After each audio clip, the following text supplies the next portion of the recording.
C'était un homme... j'aurais bien voulu l'avoir comme père.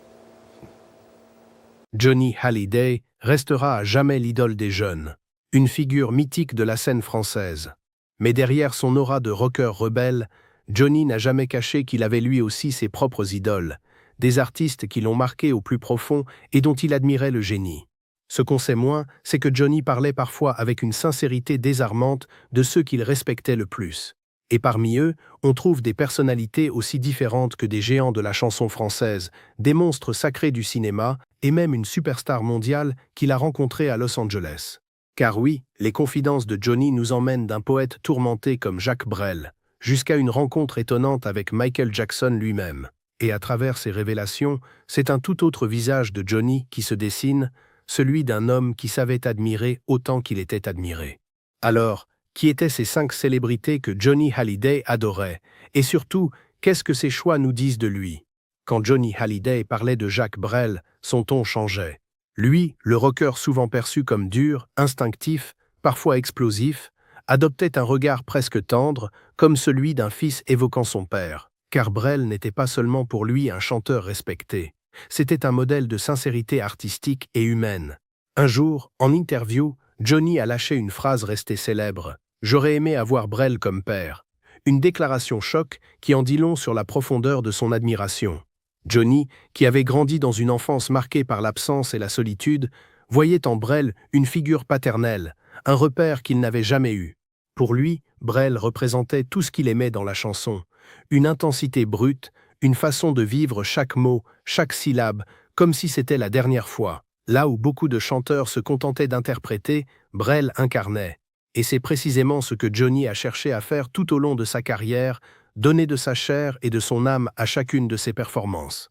Il admirait aussi le courage de Brel, un homme qui n'hésitait pas à quitter la scène au sommet de sa gloire, à tout plaquer pour partir vivre ses passions ailleurs. Johnny, qui n'a jamais su ralentir, voyait là une force immense, car lui, au contraire, était prisonnier de son besoin de scène, incapable de couper avec son public. Dans ce contraste, il y avait une forme de fascination. Brel avait osé ce que Johnny ne pouvait pas. Leurs univers musicaux étaient différents. Mais Johnny voyait en Brel un miroir de ce qu'il voulait transmettre, l'émotion sans compromis. Dans des chansons comme Ne me quitte pas ou Amsterdam, Johnny retrouvait ce qu'il cherchait lui-même, des textes qui frappent droit au cœur, une intensité qui dépasse les modes. L'admiration de Johnny pour Brel était aussi une façon de rappeler que malgré son image de rocker américain, il restait profondément ancré dans la culture francophone. Ses racines, son public, sa langue, tout cela le reliait à des figures comme Brel, Ferré ou Brassens qu'il respectait profondément même s'ils ne jouaient pas dans la même catégorie musicale. Et derrière cette admiration, il y avait une quête intime. Johnny, qui avait toujours souffert de l'absence de son propre père, cherchait des modèles masculins capables de lui donner cette autorité, cette solidité qu'il n'avait jamais trouvée à la maison. En Brel, il voyait cette figure, un homme entier, exigeant, parfois dur, mais toujours vrai. En révélant son amour pour Jacques Brel, Johnny dévoilait donc bien plus qu'une préférence musicale. Il dévoilait une blessure intime, un manque profond et une vérité universelle. Même les idoles ont besoin d'idoles. Mais Brel n'était pas le seul à occuper cette place dans son cœur. Car Johnny ne se nourrissait pas seulement de chansons, il admirait aussi des figures mythiques du cinéma, et l'une d'entre elles, en particulier, le fascinait depuis toujours. Johnny Hallyday, qu'on surnommait l'idole des jeunes, ne s'est jamais contenté d'être un chanteur. Dès le départ, il rêvait aussi de cinéma. Et parmi les grandes figures qui l'ont inspiré, une se détachait largement, Jean Gabin. Pour Johnny, Gabi n'était pas seulement un acteur, c'était le visage du cinéma français, l'incarnation de la virilité, de l'autorité et de la vérité brute. Dans les interviews, Johnny parlait de lui avec un mélange d'admiration et de respect. Gabin représentait ce qu'il aurait aimé atteindre sur grand écran, la capacité à captiver sans artifice, à imposer une présence même dans le silence. Il faut dire que Johnny a longtemps rêvé d'être acteur autant que chanteur. S'il a joué dans plusieurs films, il n'a jamais vraiment percé au niveau qu'il espérait. Ses prestations, souvent critiquées, lui ont laissé un goût d'inachevé, et c'est peut-être pour ça qu'il admirait tant Gabeni. Parce que Gabeni, lui, avait réussi à s'imposer comme une légende vivante du cinéma, avec cette prestance naturelle que Johnny enviait. Ce qui fascinait Johnny, c'était la droiture de Gabin. Ses rôles de policier, de patriarche, d'homme de loi ou de truand désabusé, tous portaient en eux une dimension de vérité. Johnny, qui était souvent tiraillé entre ses excès et son besoin de stabilité, voyait dans Gabin un modèle d'autorité et de contrôle. Il y avait aussi une dimension générationnelle. Johnny, né en 1943, a grandi dans une France marquée par la guerre et la reconstruction. Pour toute une génération, Gabin était l'image du père, du guide, de l'homme solide qui incarne la nation. Pour Johnny, qui avait manqué de repères familiaux, Gabin représentait une figure rassurante, un symbole de stabilité. Mais l'admiration allait au-delà du cinéma. Johnny respectait aussi l'homme derrière l'acteur. Gabin, malgré son immense succès, avait toujours gardé une forme de simplicité et de pudeur. Il n'aimait pas les excès, il restait fidèle à ses valeurs. Et ça, pour Johnny, c'était une forme d'élégance rare, car lui, au contraire, vivait dans l'excès permanent. Entre les fêtes, les dettes, les excès d'alcool ou les amours tumultueuses, Johnny brûlait sa vie à grande vitesse. Gabin, lui, représentait le contraire. La maîtrise, la dignité, la retenue. C'est peut-être pour ça qu'il le citait souvent comme un modèle. Parce que, d'une certaine manière, Gabin incarnait l'homme que Johnny aurait aimé être dans une autre vie. Plus stable, plus sobre, plus respecté dans un domaine où lui n'a jamais totalement réussi à briller. En parlant de Jean Gabin, Johnny révélait une autre facette de lui-même, celle d'un artiste qui, malgré son aura de rocker indestructible, doutait, cherchait des repères et continuait d'admirer ceux qui avaient tracé une route avant lui. Mais Johnny n'admirait pas seulement les figures françaises. Sa carrière l'a aussi mené à croiser des légendes internationales et l'une d'entre elles, lors d'une soirée à Los Angeles, allait le marquer à jamais. S'il y a bien une rencontre qui surprend toujours les fans de Johnny Hallyday, c'est celle qu'il a faite avec Michael Jackson, le King of Pop. 2 univers, 2 styles, 2 continents, et pourtant une admiration mutuelle qui a marqué Johnny. L'anecdote est devenue culte. Lors d'une fête à Los Angeles, Johnny a eu l'occasion d'échanger quelques mots avec Michael Jackson. À la surprise générale, Jackson connaissait déjà son nom. Il lui aurait dit « God bless you Johnny, j'ai souvent entendu parler de toi par Quincy Jones ». Une phrase simple, mais qui en dit long sur la notoriété de Johnny à l'international. Car Quincy Jones, le producteur légendaire de Michael, avait visiblement évoqué le rocker français dans leur conversation. Pour Johnny, ce moment avait une valeur symbolique énorme. Lui qui avait toujours voulu conquérir l'Amérique, qui avait rêvé de s'imposer au-delà des frontières françaises, voyait dans cette rencontre une forme de reconnaissance. Il ne s'agissait pas seulement d'un compliment, mais d'une validation. Même dans le cercle restreint des plus grandes stars mondiales, son nom circulait. Au-delà de cette anecdote, Johnny admirait Michael Jackson pour plusieurs raisons. La première, c'était la démesure des shows.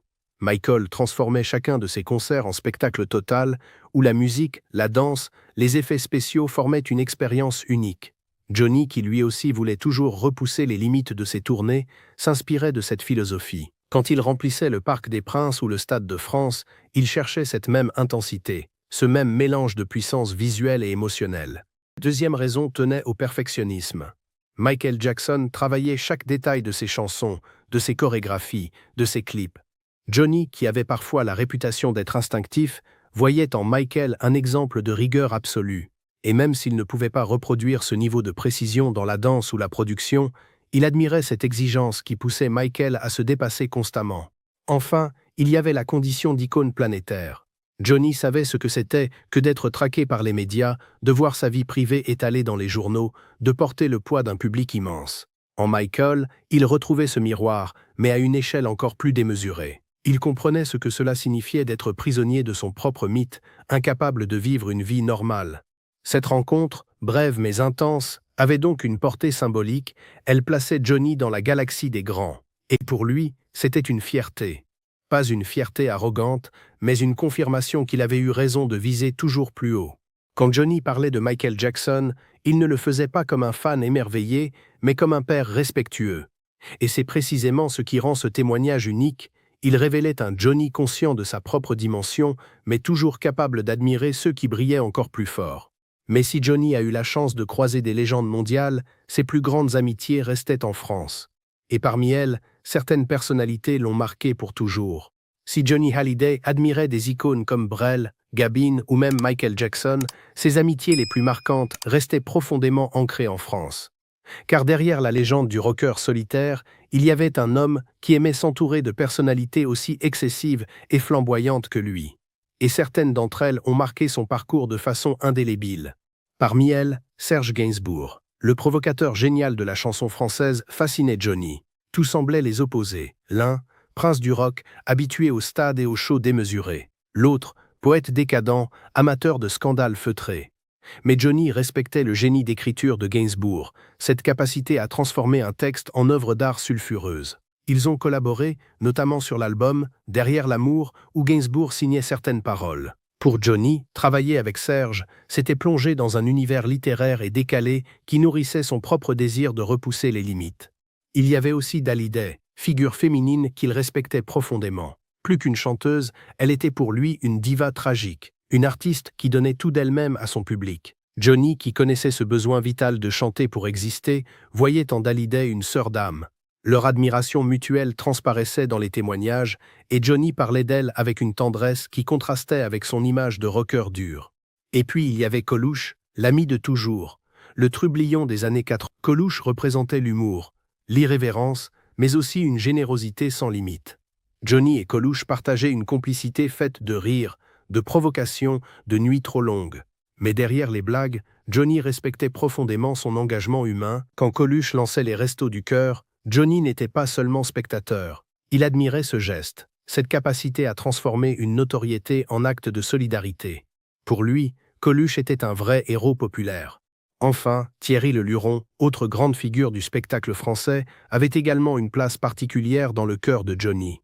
Leurs univers étaient différents, mais Le Luron, avec ses imitations et son talent scénique, incarnait une forme de liberté artistique que Johnny adorait. Leur amitié, souvent ponctuée de moments festifs, montrait que Johnny aimait s'entourer d'artistes capables de rire de tout, y compris de lui. Ce qui frappait chez Johnny, c'était sa capacité à admirer sans jalousie. Il n'avait aucun mal à reconnaître le talent des autres, même quand il brillait moins que lui sur certains terrains. Gainsbourg, Dalida, Coluche, Le Luron, chacun représentait pour lui une facette de l'art qu'il respectait.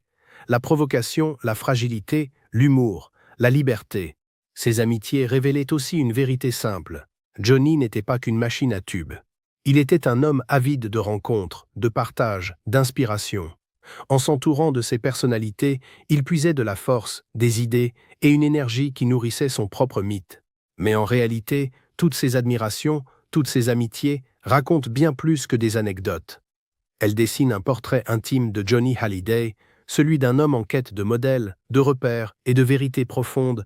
En regardant la liste des personnalités que Johnny Hallyday admirait, de Jacques Brel à Michael Jackson, en passant par Jean Gabin, Gainsbourg, Dalida, Coluche ou Le Luron, une question se pose, qu'est-ce que cela révèle de Johnny lui-même? Car en réalité, ses choix ne sont pas anodins. Ils dessinent un portrait beaucoup plus intime du rocker. D'abord, ils montrent que Johnny avait un immense besoin de repères. Derrière l'image du géant intouchable se cachait un homme marqué par l'absence d'un vrai modèle paternel. C'est sans doute pour cette raison qu'il admirait des figures comme Jacques Brel ou Jean Gabin.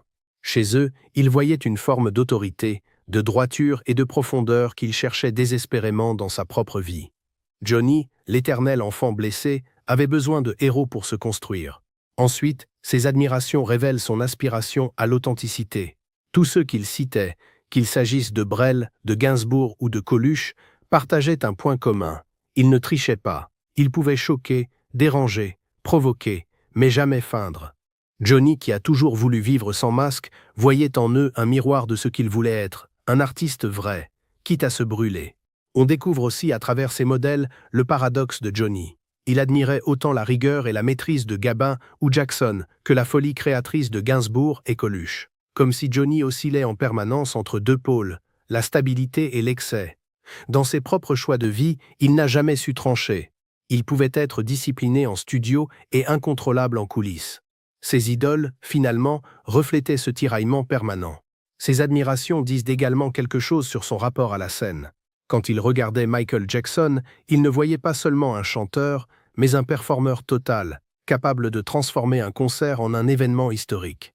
Johnny s'en est inspiré pour ses propres shows, toujours plus spectaculaires. De la même manière, quand il pensait à Dalida, il voyait une artiste prête à se donner corps et âme pour son public. Là encore, c'était une façon de se reconnaître dans cette exigence. presque sacrificielle. Enfin, ses confidences révèlent que Johnny était moins solitaire qu'on le croyait. Derrière son image de rocker rebelle, il cherchait la compagnie, l'échange, la complicité. Il admirait ceux qui savaient l'émouvoir, le faire rire, ou simplement lui rappeler qu'il n'était pas seul dans son combat pour exister.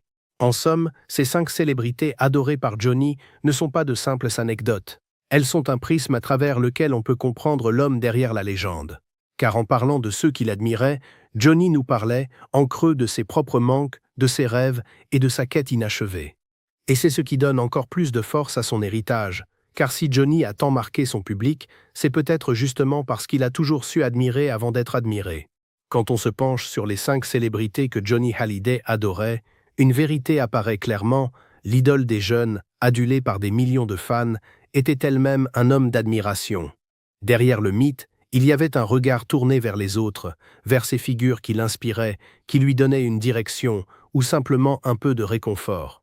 De Jacques Brel, il retenait la sincérité brutale, cette façon de chanter comme si chaque mot était une déchirure.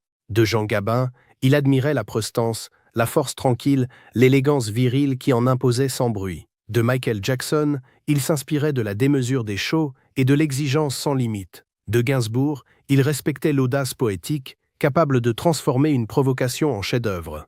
De Dalida, il reconnaissait la fragilité et le don total au public. Et de Coluche ou Thierry Le Luron, il gardait l'humour, la liberté, la capacité de rire de tout, même des idoles. Ces choix, mis bout à bout, dessinent un autoportrait. Johnny, au fond, n'a jamais cessé de chercher un équilibre entre ses influences. Comme Brel, il voulait toucher le cœur. Comme Gabin, il voulait incarner un mythe. Comme Jackson, il voulait créer l'événement. Comme Gainsbourg, il voulait provoquer. Comme Dalida, il voulait se donner sans réserve. Et comme Coluche, il voulait rester proche des gens, humain, accessible malgré la gloire. Ce mélange explique sans doute pourquoi il est resté unique. Johnny n'était pas seulement un rocker qui copiait les Américains. Il était un artiste qui savait assimiler le meilleur de ceux qu'il admirait pour en faire quelque chose de profondément personnel. C'est ce qui fait que, des décennies après ses débuts, il continue de fasciner. Et peut-être que c'est ça le secret de Johnny Hallyday, il n'a jamais cessé d'apprendre. Même au sommet de sa gloire, il restait attentif, capable de dire « j'aurais aimé avoir Brel comme père » ou de s'émerveiller devant la perfection d'un Michael Jackson. Il savait que l'admiration n'est pas une faiblesse, mais une force, car en admirant les autres, il trouvait l'énergie de se dépasser lui-même. Aujourd'hui, quand on écoute ses chansons ou qu'on revoit ses concerts, on peut percevoir ses influences en filigrane. Un mot à la Brel, une présence à la Gabin, une mise en scène inspirée de Jackson, un éclat de provocation digne de Gainsbourg. Johnny a laissé une empreinte immense, mais il a aussi su honorer ceux qui l'avaient marqué. Alors, en se souvenant des 5 célébrités qu'il adorait, on comprend mieux pourquoi Johnny Hallyday n'était pas seulement une idole. Il était un homme en quête, un artiste qui regardait autour de lui pour trouver la force de continuer. Et vous, laquelle de ces admirations vous surprend le plus, celle pour le poète, pour l'acteur, pour la star planétaire ou pour les amis de toujours? Une chose est sûre, Johnny Hallyday restera à jamais une légende parce qu'il a su aimer la légende chez les autres.